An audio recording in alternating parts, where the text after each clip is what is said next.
Fıstık ile ilgili bize gelen talepler, sorunlar ile alakalı Gaziantep'e geldik. Gaziantep'te fıstık sektörüyle alakalı bir dizi çalışma yaptık. İlkin fıstık üreticisi köylülerle bir araya geldik. Onun sorunları bizzat onlardan dinlemek istedik. Sonra bununla alakalı fıstık sitelerini gezdik, esnafı gezdik, tüccarları gezdik, komisyoncuları gezdik. Onları da dinledikten sonra bu sefer ticaret borsasına gidip bu sefer resmi ağızlardan bir fotoğraf, bir durum değerlendirmesi almak istedik.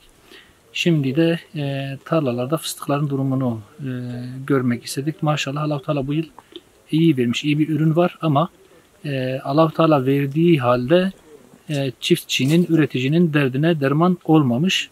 Bunun sebebi de fıstık ile alakalı düşük fiyat.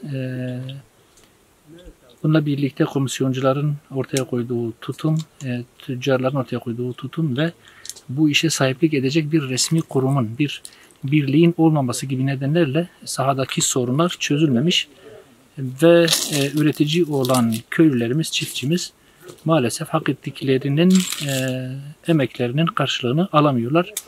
Çünkü fiyatlar geçen yıla göre dahi 20-30 lira daha aşağıda. Geçen yıl yaş fıstık için benim aldığım bilgilere göre 120-130 civarında alıcı bulurken bu yıl 90'a hatta 80'lere kadar düştüğü ifade ediliyor.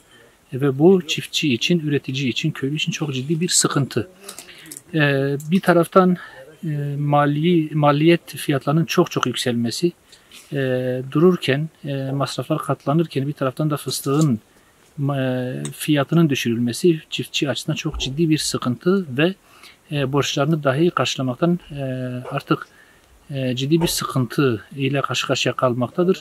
Ve onların hepsinin şikayeti de bu noktada odaklanıyor. Biz emeğimizin karşılığını alamıyoruz.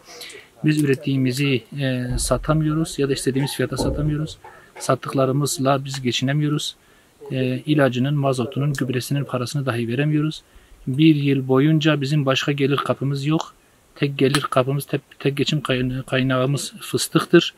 Ve bu da maalesef tüccarların, komisyoncuların kendi aralarında ortaya koydukları, belirledikleri bir fiyat ile satılabilmekte ve bu fiyat da bizim işimizi, ihtiyacımızı görmüyor diye şikayet etmektedirler. İfade ettiğim gibi bu konuyla alakalı ciddi, geniş bir araştırma yaptık. Fıstık ile alakalı çok ciddi bir dağınıklık var. Bir düzensizlik var ve ortada kalan, düzensiz olan işlerden de malum olduğu üzere istikrar beklemek, düzen beklemek, istikrar beklemek mümkün değil. Şimdi burada işin ceremesini çeken, bedelini ödeyen, yorulan, ter döken, emek harcayan köylüdür, çiftçidir, üreticisidir yani. Ve bu şekilde düzensizlik, dengesizlik olduğu zaman birinci dereceden köylü üretici etkilenir. Onların bütün bir yıl boyunca harcadıkları emekler karşılığını bulmamış oluyor ve geçim noktasında çok ciddi sıkıntı yaşıyorlar. Öte taraftan işin tüccar boyutu var, işin komisyoncular boyutu var, işin bir de tüketici boyutu var. Baklavacısıdır, işte tüketicisidir, diğer sektörlerdir. Bunların kaybedecekleri bir şey yok. Onlar yorulmamışlar, masraf yapmamışlar. Onlar açısından bu düzensizliğin, bu dağınıklığın bir olumsuz yönü yok. Hatta istifade ediyorlar bundan çünkü ürünü daha ucuza temin edebiliyorlar, alabiliyorlar. Niye? Çünkü çiftçi muhtaç. Borçları çok, giderleri çok. Ve bu borçlarını ödeyebilmek için malını, ürettiği fıstığı hızlı bir şekilde elden çıkarıp borçlarını ödemek zorundadır. Ve bunu gören, bunu bilen tüccarı, komisyoncusu ve tüketiciler bu noktada işi ağırdan alarak biraz da köylüyü mağdur etmek pahasına dahi olsa ucuza fıstık bulma arayışıyla, endişesiyle, daha doğrusu saygıyla hareket ediyorlar. Ve bu doğal olarak da köylüyü, çiftçiyi, üreticiyi mağdur ediyor. Şimdi bizim bu noktada tarafları suçlama gibi bir durumumuz yok. Bizim derdimiz şu: çiftçi de emeğinin karşılığını alsın, hak ettiğinin karşılığını alsın, alın terinin emeğinin karşılığını alsın, geçimini rahat bir şekilde sağlayabilsin, mağdur olmasın. Öte taraftan tüccar da, komisyoncu da bu işin ticareti üzerinden çarklarını çevirsin, o da kazansın, yaşamını idame etsin ve tüketici de kaliteli, makul ürün bulsun, üretiminde herhangi bir sıkıntı olmasın. Her üç tarafın da kazanmasını istiyoruz. Hiç kimsenin de mağdur olmasını istemiyoruz. Ancak şu andaki dağınıklıktan, düzensizlikten köylü zarar görüyor, üretici zarar görüyor ve bunun bir düzene kavuşmasını istiyorlar. Şimdi bu noktada talepler çok.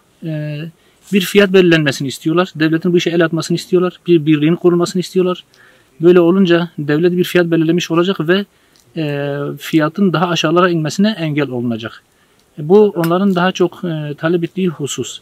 Böyle bir dağınıklık var ve bunun yapılmasını istiyorlar. Dolayısıyla bizim de hem yetkililere çağrımız hem bizim de talebimiz bir birliğin kurulması, fiyatın önceden belirlenmesi. Köylünün talebi özellikle şu noktada odaklanıyor.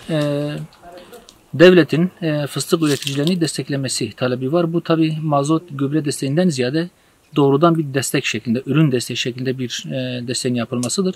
Yani işin özü devletin bu işe el atmasını, sahip çıkmasını, sektörü güçlendirmesini istiyorlar. Bu bir destek anlamındadır. İki, ürünün ihraç edilebilmesi, dış pazarlara ulaştırılması anlamında da ihracat noktasında altyapısını oluşturulup dünya pazarlarında Türkiye'de üretilen fıstığın değer kazanması ve piyasaya sürülmesi noktasında da ciddi bir beklenti ve talep vardır.